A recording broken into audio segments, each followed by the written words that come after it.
Hello friends, இப்போ நீங்கள் பார்த்துருக்கீங்கன்னா எங்கள் ஏரியாவில் மழை பெஞ்சதுனால புதுசாக ஒரு நீர்வீழ்ச்சி வந்து உருவாயிருக்கு. பாருங்கள் எப்படி தண்ணி ஆர்ப்பரித்து கொட்டுதுன்ட்டு. இதை பார்க்குறதுக்கு நானும் எங்கள் குட்டி பையனும் வந்துங்கிறோம். அவன் வேறு இந்த தண்ணியில் வழுக்கி விழுந்துட்டான், ஃபுல்லாக நனைஞ்சிட்டான். ஏன் தம்பியா இங்கே பாரு, வேறெல்லாம் பாச சட்டெல்லாம் வழுக்கி விழுந்துட்டாங்க. ஏன் தம்பியா நுரம் எப்படி போகுது பாரு.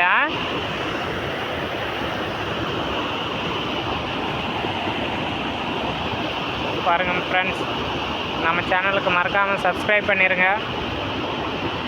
மேலும் இந்த மாதிரி வீடியோஸ் எல்லாம் நீங்கள் இயற்கை காட்சியை பார்க்கணுன்னா பெல் ஐக்கானை ப்ரெஸ் பண்ணிடுங்கப்பா. குளிக்க வேண்டாம், சளி பிடிச்சிக்கலாம். ஓகே ஃப்ரெண்ட்ஸ், நாங்கள் 2 பேரும் இப்போ இந்த அருவியில் குளிக்கிறோம். மீதி அப்புறம் பார்ப்போம். பாய்.